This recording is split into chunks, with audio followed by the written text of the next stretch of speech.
দুটি গুরুত্বপূর্ণ অঙ্ক নিয়ে আজকে আমরা আলোচনা করব। 9 নম্বর প্রশ্নের সমস্যা। প্রশ্নটি কি বলা হয়েছে?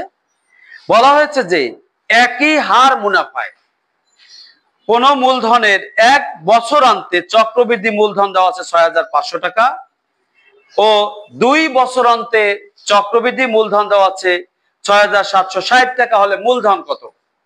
তাহলে প্রিয় শিক্ষার্থীবৃন্দ, এখানে আমরা ইনপুট, প্রসেস এবং আউটপুট এই প্রক্রিয়ায় এই অঙ্কটি করব। একই হার মুনাফায়, এখানে মুনাফার হার কত? একই হার, হারটা কত জানা নাই। এখানে আমরা ধরে নিই যে মুনাফার হার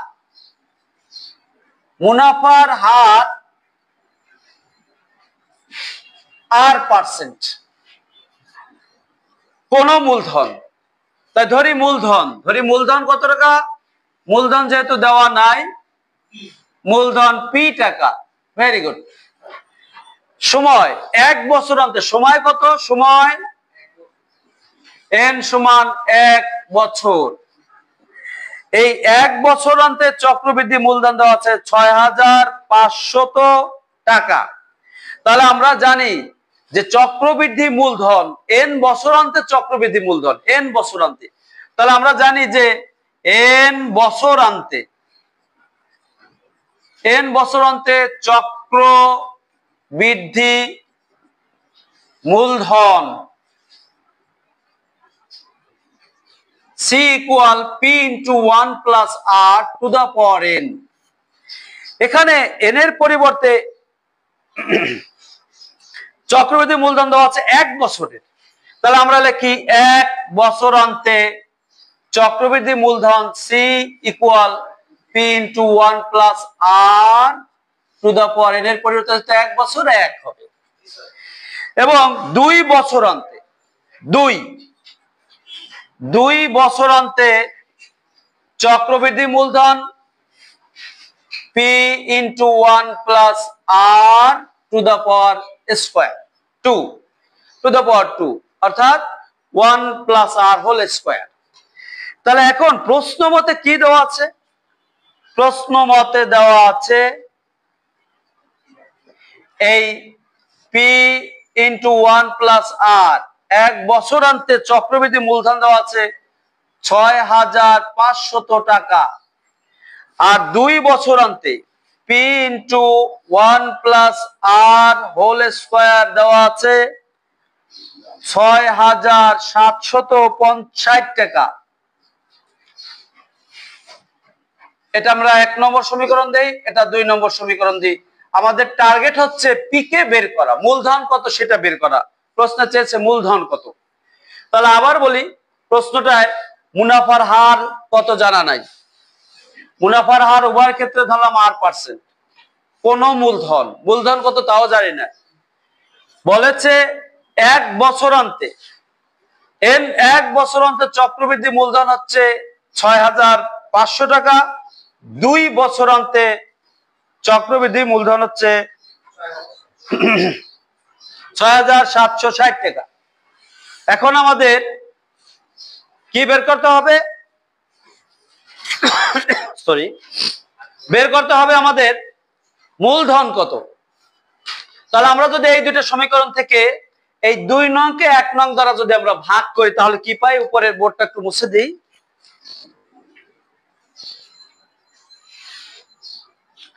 দেখা যাক যে, সুতরাং কি লেখা যায়? P into 1 plus R whole square by P into 1 plus R equal, এখানে আছে 6760 ভাগ 6500।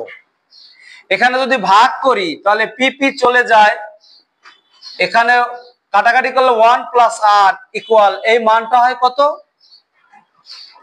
1.70। আচ্ছা, এবারে খেয়াল করো, 1.04 হবে। আমাদের টার্গেট হচ্ছে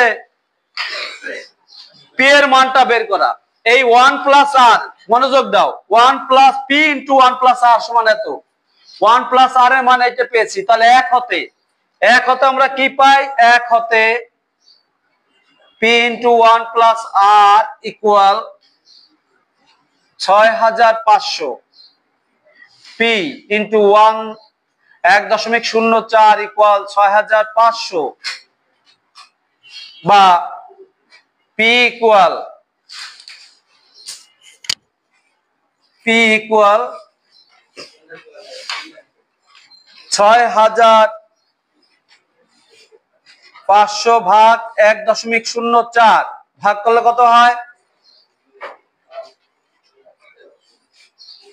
6250 টাকা। তাহলে আমাদের এটাই চেয়েছে, সুতরাং মূলধন হলো 6250 টাকা। আমরা সহজে বের করতে পারলাম। আবার খেয়াল করো প্রিয় শিক্ষার্থীরা, যে এক বছর অন্তে চক্রবৃদ্ধি মূলধন, এক বছর অন্তে যেহেতু, তাহলে এখানে পাওয়ার 1 p ইন্টু 1 প্লাস আর, তাহলে এখানে এক হলো, এটা দেওয়া আছে 2 বছর অন্তে দেওয়া আছে 6760 টাকা।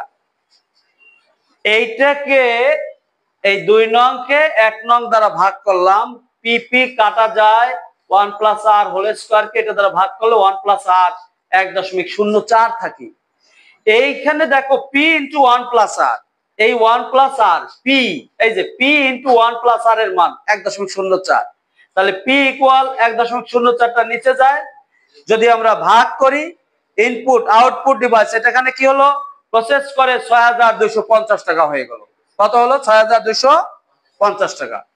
আশা করি সবাই অঙ্কটা বুঝতে পেরেছো, মনোযোগ যে দিয়েছো। তারপরে আরেকটি সমস্যার সমাধান করব আমরা, তারপরে আমরা অন্য প্রশ্নে যাব। দেখো পরবর্তী প্রশ্ন,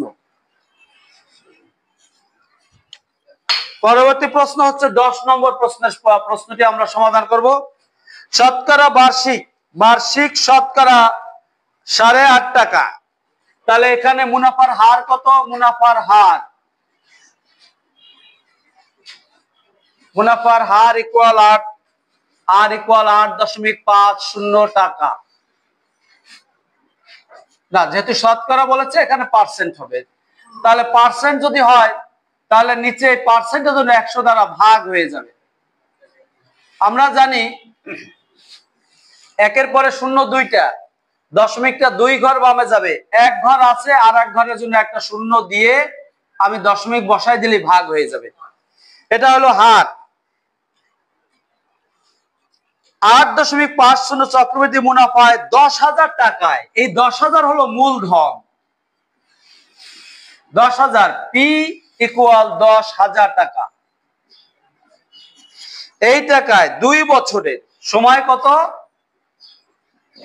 n সমান 2 বছর। আমি সব ডেটা ইনপুট দিচ্ছি।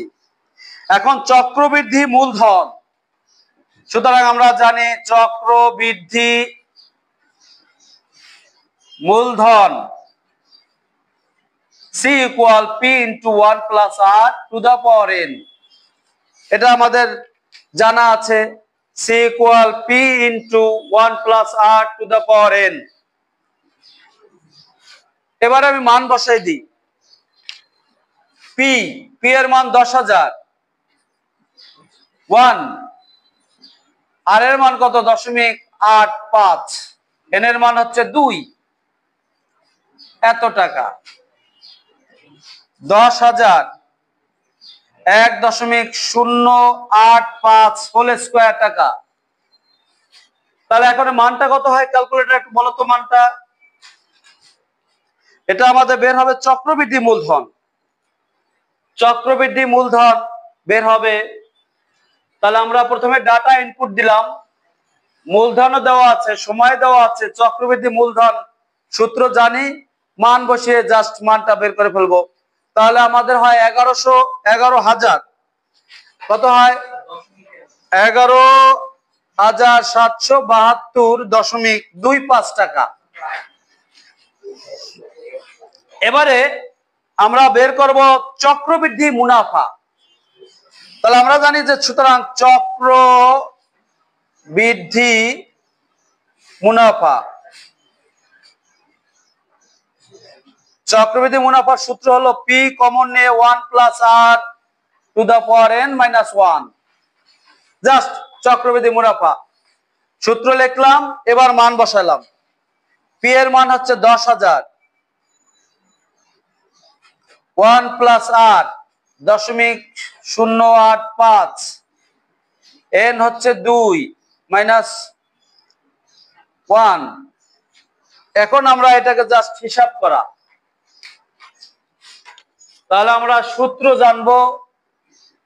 ইনপুট প্রশ্ন পরে ডাটা ইনপুট দিব, সূত্রের মাঝে মান বসাবো, ক্যালকুলেটরে ফলাফল পাবো। এই প্রক্রিয়াটা যা বুঝতে পারবে তার কাছে এই অঙ্ক অত্যন্ত সহজ হবে বলে আশা করি। 10,000 আর এখানে হয় 1.085 হোল স্কয়ার মাইনাস 1, তাহলে এটা কত হয়? ক্যালকুলেটরের মানটা বের করো।